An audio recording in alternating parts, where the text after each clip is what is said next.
सही है। कॉन्टैक्ट का आपका मैंने पेज बनवाया था, कॉन्टैक्ट के पेज में मैंने जो है वो ये काम करवाया था, सिर्फ हेडर एंड फुटर लगवाया था और बीच में मेरे पास एक कंटेनर की डिप थी जो आप यहाँ देख सकते हो। सही है, कॉन्टैक्ट की हेडिंग आ रही है। इसके नीचे मुझे काम करना था कि कंटेनर बना हुआ है हमारे पास, मैंने लिखा डिप डॉट जो है रॉ चाहिए मुझे। सही है, और इसके अंदर मुझे div dot col dash md dash 6, ठीक है, मल्टीप्लाई बाय 2। बात समझ में आ रही है? तो मेरे पास ये दो बन गए थे।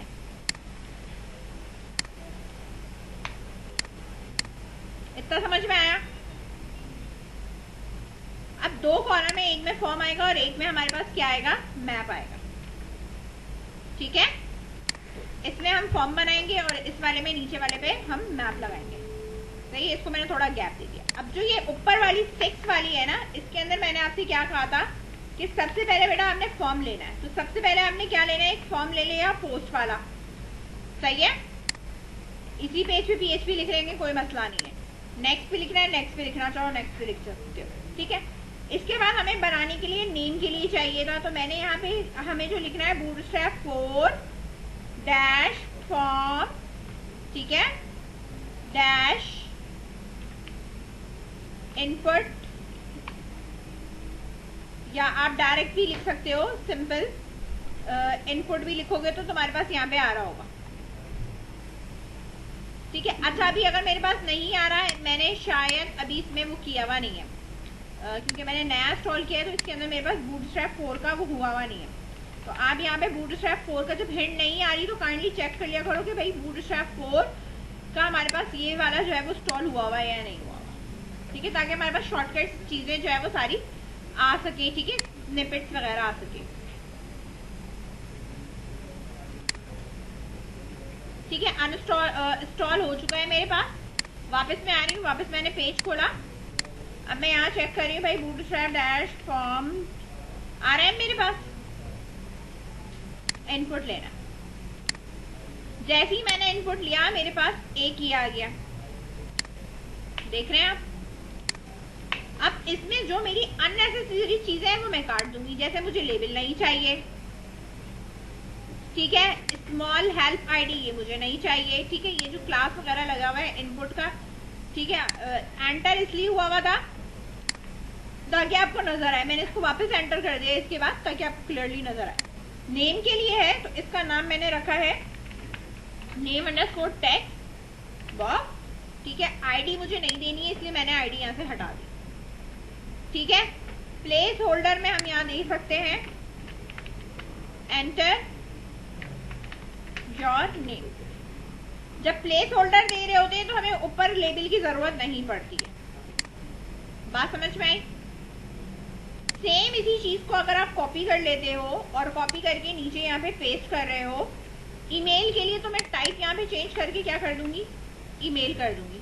टेक्स्ट था, ईमेल कर दिया, नेम की जगह पे मैंने क्या लिख दिया, ईमेल टेक्स्ट बॉक्स और एंटर योर ईमेल। ठीक है, आईडी सेव करके इतना चला के दिखा रही हूं मैं, ये आ रहे मेरे पास। ठीक है, मैसेज के लिए मुझे क्या चाहिए, टेक्स्ट एरिया चाहिए। सिंपल यहाँ पे लिख रहा भाई टेक्स्ट एरिया, तो सिंपल टेक्स्ट एरिया आ जाएगा। लेकिन अगर आपने पूरा प्रॉपर चाहिए बूटस्ट्रैप 4, ठीक है, तो फॉर्म में आके आप यहाँ पे नीचे चेक कर सकते हो, ये रहा हमारा टेक्स्ट एरिया। अब टेक्स्ट एरिया में लेबल लगाना है तो लगाओ, नहीं लगाना मत लगाओ। ठीक है, खैर मैंने यहाँ पे लिख दिया है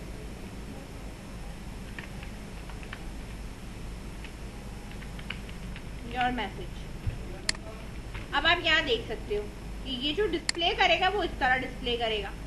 अब ये तुम्हारा जो बॉक्स होता है ना, ये तुम्हारा रिसाइज हो रहा होता है। ठीक है ना, इस तरीके से। ठीक है, इसका रिसाइज बंद करना है भाई, ये छोटा बड़ा नहीं हो पेज पे।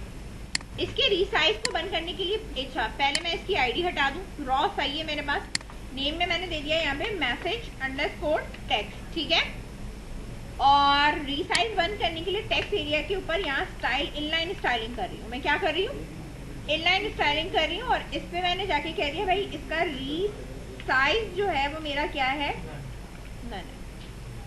ठीक है, सेव कर दिया, यहाँ पे रिफ्रेश किया। अब जो इसकी जितनी रॉज हैं उतने ही यहाँ पे आ रहा है, इसके अलावा एक्स्ट्रा कुछ नहीं आ।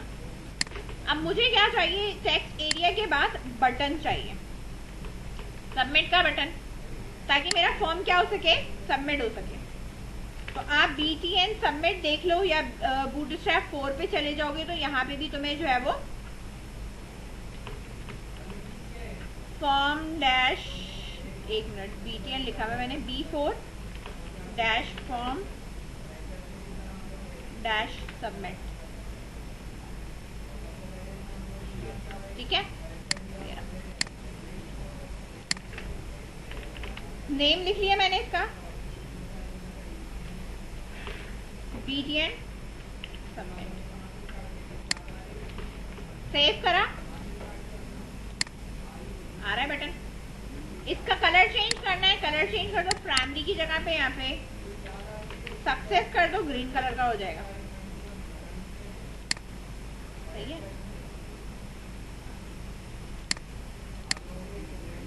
बाद में इसकी स्टाइलिंग कर लेना, लेफ्ट पे करना, राइट पे करना है, फ्लोट इधर उधर आप इसको मूव करा सकते हो, वो स्टाइलिंग है तुम्हारी पूरी की पूरी, ठीक है।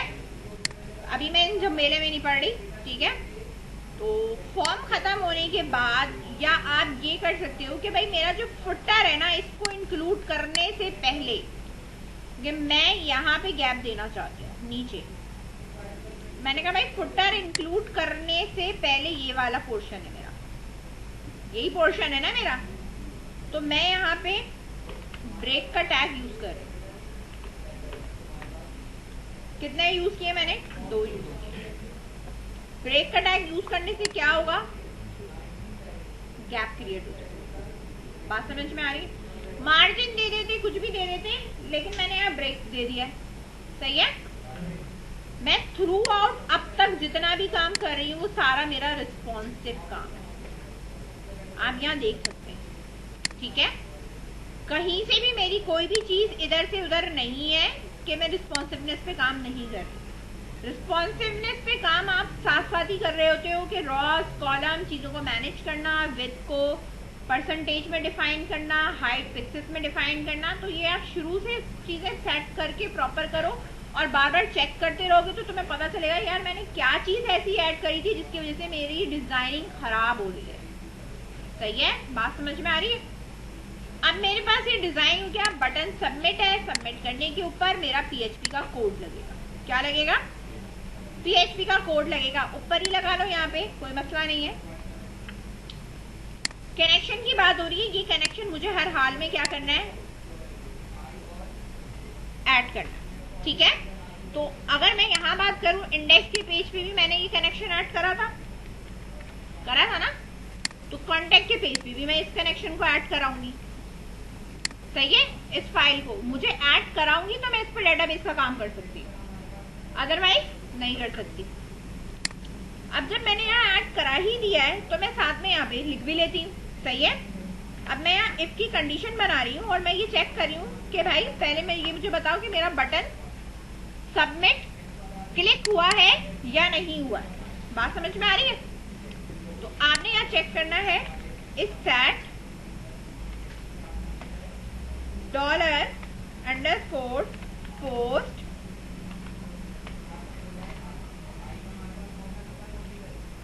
Button submit. अगर ये मेरा हो चुका है, ठीक है, कनेक्ट हो चुका है, सब कुछ हो चुका है, तो मुझे यहाँ सिंपल क्यूरी चलानी है। क्या करना है मुझे, सिंपल क्यूरी चलानी है, इनसाइड का काम करना है। अब उसके लिए आप यहाँ पे $SQL क्यूरी ले लो और यहाँ अपनी कमांड लिखना शुरू कर दो। सबसे पहली बात है कि हमारे पास यहाँ टेबल बना होना चाहिए। टेबल हमारे पास बना हुआ है कॉन्टेक्ट के नाम से, ठीक है। अगर मैं इसका क्रिएट PHP कोड करती हूँ तो ये सिलेक्ट वाला आता है। बात समझ में आ रही है। और मैं अगर इसका इंसर्ट का बनाना चाहती हूँ तो मैं जब यहाँ इंसर्ट पे आती हूँ तो मेरे पास ये इंसर्ट आ रहा है, लेकिन जब मैं SQL पे आती हूँ और मैं इंसर्ट करती हूँ तो मुझे ये बना के देता है। बात समझ में आ रही है। लेकिन ये मुझे जो बना के दे रहा है इसमें वो वैल्यू मांग रहा है ना, वैल्यूज मांग रहा है, 4 वैल्यूज मांग रहा है आपकी, ठीक है। हमें पता है कि भाई इंसर्ट इनटू करके कांटेक्ट करके हमारा काम होगा, तो हम खुद ही लिख लेंगे, हमें इसमें से कॉपी करने की जरूरत नहीं, क्योंकि इसको भी एडिट करना पड़ेगा। ठीक है, बात समझ में आ रही है? तो हमने कहा भाई इंसर्ट इनटू कांटेक्ट, टेबल का नाम था, वैल्यूज हमें चाहिए, सही है। नंबर ऑफ कॉलम्स देख लो आप, ID, name, email and message. ID मेरे पास क्या है, आप इसका स्ट्रक्चर देखो तो ऑटो इंक्रीमेंट, ठीक है। जब मेरे पास एक चीज ऑटो इंक्रीमेंट होती है तो मैं उसको 0 लिख के छोड़ देती हूँ। बाकी की चीजें मेरे पास वार्चर है, तो किस में आएंगी मेरे पास, ये सिंगल कोटेशन में आएंगी। 4 वैल्यूज हो गई, नेम, ईमेल और मैसेज। अब मुझे इन चारों की वैल्यू पिक करनी है। कहाँ से पिक करनी है? जो मेरे टेक्स्ट बॉक्स में लिखा हुआ है, इनके नाम लिखे हुए। तो अगर बटन क्लिक हो चुका है तो मैं पहले चीजें पिक कर रही हूँ। क्या क्या चीजें पिक कर रही हूँ? नेम के लिए $n रख लिया है मैंने, शॉर्ट रख रही हूँ, ठीक है। $_post, क्योंकि सेम पेज से आ रहा है तो पोस्ट, किसी अनदर पेज से आ रहा होता, URL से आ रहा होता तो हम क्या लगाते, गेट लगाते, ठीक है। नाम हमारे पास क्या है, name_text_box, यही है। कॉपी करा,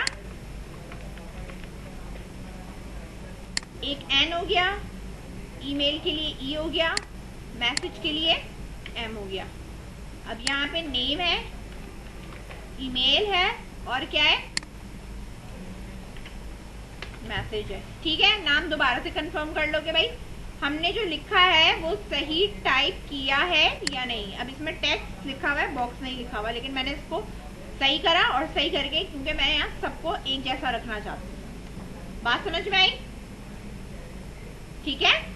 तो हमारे पास ये जो नाम है वो हमारे इन टेक्स्ट बॉक्सेस की नेम से मैच करने चाहिए। ऐसा ना हो कि यहाँ कुछ और लिखा हुआ है और ऊपर हमने कुछ और मेंशन कर दिया है, ठीक है। ये सब कुछ आ गए। इसके बाद सीक्वेंस में पहले हमें क्या देना है, $n, नेम देना है, फिर ईमेल देना है, और फिर हमारे पास $मैसेज है तो M। तो इसके सीक्वेंस से देना हमने नेम, ईमेल एंड मैसेज, ठीक है। वैल्यूज पास हो गई, ये हमारे पास यहाँ पे आ गया। अब हमें अपनी क्यूरी रन करनी है, अपनी क्यूरी को चलाना है। बात समझ में आ रही है? अब यहाँ पे आपके पास एग्जीक्यूट करने के लिए इफ और एल्स लगेगा। अगर मेरी क्यूरी चलती है तो ठीक है, नहीं चलती तो भाई मुझे एरर बता दो। बात समझ में आई इतनी?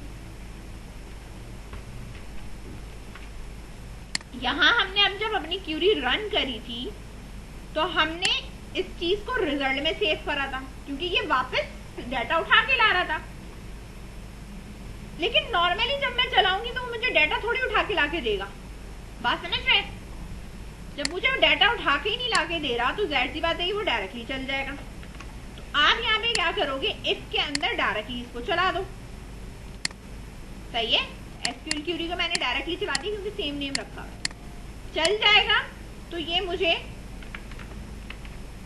इको कर दे क्या चीज,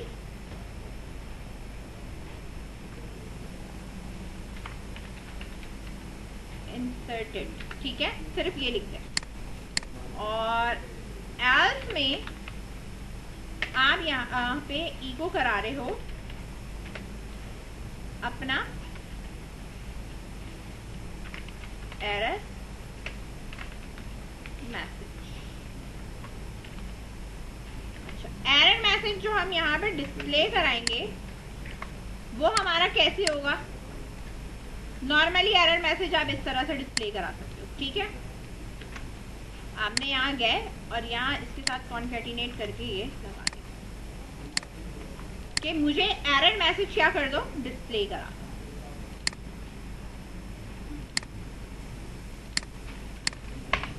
सही है।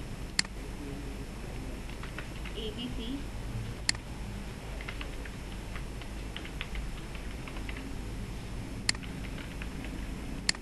सबमिट, इंसर्टेड आ गया लिखा हुआ। आप इधर देखो, अब मैं इसमें जाऊंगी तो मेरे पास यहाँ रिकॉर्ड आना चाहिए, अब ये यहाँ इंसर्टेड आ रहा है, मैं चाह रही हूं मेरे पास जावा स्क्रिप्ट का अलर्ट आ जाए। क्या आ जाए? अलर्ट आ जाए। तो स्क्रिप्ट का भी आपको पता है भाई, स्क्रिप्ट कहीं भी लगाई जा सकती है, उसका ऐसा कोई हार्ड एंड फास्ट रूल नहीं है, ठीक है ना। स्क्रिप्ट आप कहीं पे भी लगा सकते। इस इंसर्टेड की जगह पे इसको ब्रेक करके लिख सकते हो, PHP का सही है स्क्रिप्ट का टैग। आप क्या करोगे, यहाँ पे इको में भी लिख सकते हो, चल जाएगा, लेकिन मैं तरीके से लिख रही हूँ इसलिए मैं इसको यहाँ पे ब्रेक और यहाँ से वापस PHP ओपन कर रही हूँ, ठीक है ना, ताकि बीच में मैं इफ की कंडीशन का काम लिख लूँ जो मेरा HTML वाला काम है, ठीक है। तो मैंने यहाँ पे भाई लगा दिया स्क्रिप्ट का टैग, और एक स्क्रिप्ट का टैग मैंने यहाँ पे क्या करना है, बंद करना है। स्क्रिप्ट के टैग के बीच में मैं यहाँ पे क्या दे रही हूँ, अलर्ट, और अलर्ट के अंदर मुझे यहाँ पे क्या लिखना है, रिकॉर्ड इंसर्टेड या we will contact you soon, जो भी लिखना है तुम अपना मैसेज इसके अंदर लिख सकते हो। बात समझ में आ गई अब, ठीक है। यहां मैंने जावा स्क्रिप्ट शामिल करी है, समझ में आई ये बात, ठीक है। अब देखो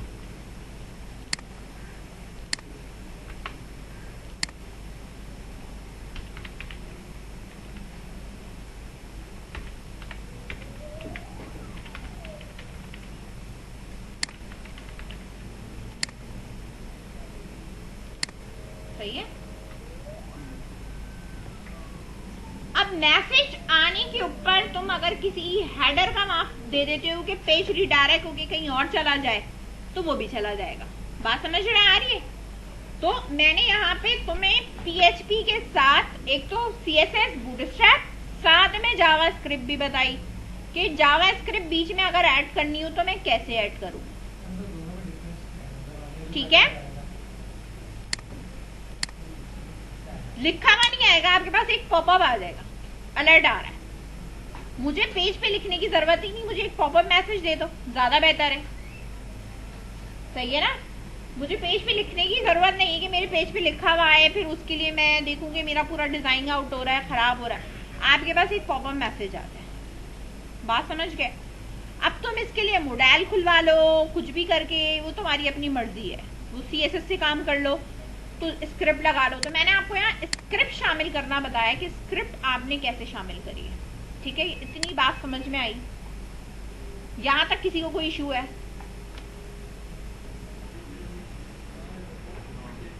अब मुझे इधर एक न्यू टेबल बनाना है। प्रोडक्ट का टेबल बनाने से पहले मैं अपनी प्रोडक्ट की कैटेगरी बनाऊंगी कि मेरे पास प्रोडक्ट है किस कैटेगरी का। अब ये मैंने कैटेगरी का टेबल बनाना है, इसमें मेरे पास कैटेगरी आईडी है, ठीक है।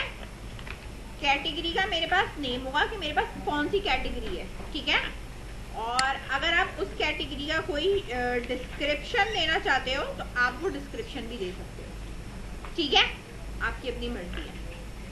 अच्छा, इन सेंस हमारे पास डिपेंड ये करता है कि हम जो ये बना रहे हैं वो किसके लिए बना रहे हैं, तो हमारी कैटेगरी होगी क्या, ठीक है। बात समझ में आ रही है? अगर मैं कपड़ों के उसमें अगर आती हूँ तो कैटेगरी इसमें हमारे पास आता है कि अगर हम कपड़ों के उसमें बात करें, यानी हमारी कपड़ों की अगर वो है, ठीक है, गारमेंट्स का अगर हमारा काम है, तो हमारे पास जो कैटेगरी होगी उसके अंदर हमारे पास ये होगा कि भाई मेल की है, फीमेल की है, या किड्स कलेक्शन आ रही है, तो हमारे पास ये 3 कैटेगरी निकलती है। बात समझ में आई? ठीक है। इसी तरीके से हमारे पास प्रोडक्ट जो होती है उसमें सारा डेटा डाला हुआ होता है, लेकिन प्रोडक्ट किस कैटेगरी से बिलोंग करती है वो कैटेगरी हमें बताना जरूरी होता है। कि लेट्स सपोज अगर आपने सारे कपड़ों की चीजें डाली हैं तो उसमें आप बताओगे भाई ये मेल कैटेगरी की, ये फीमेल कैटेगरी की है, ये किड्स कैटेगरी की है, ठीक है, या न्यूबॉर्न की है, ये कैटेगरी इसमें डिफाइन होता है। अब अगर आप आ जाओ इलेक्ट्रॉनिक चीजों पे आ जाते हैं, ठीक है, तो प्रोडक्ट आपने डाला हुआ है, कैटेगरी बताएगा कि आपने मोबाइल की चीजें डाली है, ठीक है, मशीनरीज डाली है, जनरेटर का डाला है, कीबोर्ड डाला है, क्या डाला है, सिस्टम की चीजें डाली, तो ये कैटेगरीज होती है। प्रोडक्ट तो आपके पास बहुत सारी होती है, कैटेगरी की भी फिर सब कैटेगरीज भी आ सकती है, ठीक है, जैसे अगर आप ऑनलाइन शॉपिंग कपड़ों की उसमें देखते हो तो आप मेल के उसमें जाते हो तो उसमें स्टिच अनस्टिच आ रहा होता है, ये फर्दर सब कैटेगरीज कहलाती है, समझ गए? ठीक है, तो इस तरीके से जहां आपको ऐसा लगता है कि इस बिजनेस के लिए इतने टेबल्स की जरूरत है तो आप वहां पे वही बनाते। मुझे अभी इतनी कोई खास नहीं है तो मैंने यहाँ पे इसको ये डिफाइन कर दिया। अगर डिस्क्रिप्शन देना है तो दे दो, नहीं देना तो ना दो। इसी तरीके से कंपनी का नाम भी होता है, जैसे कि अब आपकी वेबसाइट पर मल्टीपल कंपनीज की चीजें मैनेज हो रही हैं तो आप बताओगे इसकी कंपनी का नाम ये है और इसकी कैटेगरी का नाम ये है। अब जैसे मोबाइल है तो मोबाइल में आप सैमसंग भी सेल कर रहे होगे, नोकिया भी सेल कर रहे होगे, इन्फिनिक्स भी कर रहे होगे, रियलमी भी कर रहे होगे, ठीक है? हर मोबाइल का अपनी कंपनी का नाम होगा, बात समझ रहे हो?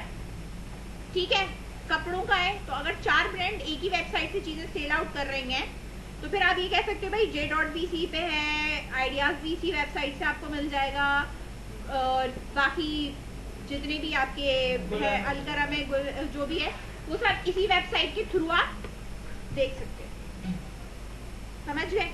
तो उसमें सब कैटेगरीज आ जाती है, समझ गए? तो अभी फिलहाल मैंने यहाँ पे कैटेगरी आईडी, कैटेगरी नेम और ये रखा है। आईडी मेरे पास जो है वो प्राइमरी की है, ऑटो इंक्रीमेंट है, नेम मेरे पास वार्डचार है, 100 है, ये भी मेरे पास वार्डचार है, ठीक है? और डिस्क्रिप्शन है इसलिए मैंने इसको 200 दे दिया। बात समझ में आ गई? अब मुझे इसमें प्रोडक्ट का टेबल बनाना है। किसका टेबल बनाना है? प्रोडक्ट। प्रोडक्ट के लिए मेरे पास प्रोडक्ट आईडी, किस चीज के लिए बनानी है टेबल? ऑनलाइन शॉपिंग, वो तो शॉपिंग के लिए, किस पेज के लिए, कॉन्टैक्ट के तो बन गया। प्रोडक्ट हो गया हमारे पास, प्रोडक्ट आईडी है, प्रोडक्ट का हमारा जो भी है नाम है। अब आप यहाँ पे देखना शुरू करो, प्रोडक्ट का नाम होगा, प्रोडक्ट की हमारे पास क्वांटिटी यानी कितनी क्वांटिटी में मेरे पास वो मौजूद है, ठीक है? प्रोडक्ट की पर उसकी क्वांटिटी की जो है वो प्राइस कह लो, वो क्या है, ठीक है?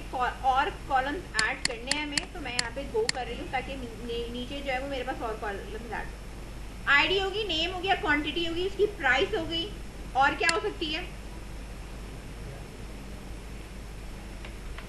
उसकी इमेज हो गई, ठीक है? दूसरी चीज, ये जो प्रोडक्ट है उसकी कैटेगरी क्या है, वो किस कैटेगरी से बिलोंग करता है? बात समझ में आ रही है? आईडी, नेम, क्वांटिटी, प्राइस, उसकी इमेज और वो किस कैटेगरी से बिलोंग करता है। ये तो प्राइमरी की हो गई मेरे पास, ये वार्डचार है, क्वांटिटी इंटीजर में हो सकती है। हाँ, क्वांटिटी डिस्क्रिप्शन देना चाहोगे भाई वो पैकेट में है, पीस में है, वो अलग चीज होती है, ठीक है? तो मैं अभी यहाँ इंटीजर में ही दे रही हूँ कि भाई मेरे पास इतनी क्वांटिटी में मौजूद है, सही है? प्राइस मेरे पास इंटीजर नहीं रखूंगी मैं, क्योंकि हमारे पास पैसों की बात हो रही है तो हम डेसिमल रख सकते हैं, या आप इसको जो है वो फ्लोट रख लो, डबल रख लो, ठीक है? मर्जी है तुम्हारी, वरना ज्यादातर हम डेसिमल रख देते हैं। डेसिमल जो होता है वो आपकी मैक्सिमम नंबर ऑफ डिजिट इसमें जो है वो 65 या डिफॉल्ट इतने 10 तक आ रहे होते हैं, ठीक है? पॉइंट वैल्यू अलाउड होता है, ठीक है? तो आपकी अपनी मर्जी है। डबल भी सेम उसी तरह होता है, फ्लोटिंग पॉइंट, एक्सपोनेंशियल पावर चली जाती है, तो मुझे इतनी जरूरत नहीं है क्योंकि प्राइस हमारी कोई एक्सपोनेंशियल पावर जितनी नहीं होती, ठीक है? सेल्स एंड परचेज के लिए तो हम यहाँ डेसिमल ले सकते हैं। इमेज के लिए मैं वार्डचार लगा रही हूँ क्योंकि मुझे पाथ रखना है, बात समझ में आ रही है? तो मैंने वार्डचार रख लिया। अगर आप वार्डचार में नहीं, डायरेक्ट डेटाबेस में अगर रखना चाहते हो तो इसके लिए मेरे पास इंटीजर में नहीं आएगी, नहीं, क्योंकि पॉइंट में हो सकती है हमारे पास। और अगर मैं यहाँ पे डायरेक्टली इमेज स्टोर कराना चाहती हूँ तो बी लॉब में करा सकती हूँ, लॉन्ग बी लॉब में करा सकती हूँ। ठीक है, इमेज के साइज पर डिपेंड करता है। बाइंडिंग में वो कन्वर्ट होगी करता है, ये भी मैं करवा दूंगी बी लॉब में। फिलहाल मैं अभी इसको सिंपल varchar में रख रही हूँ।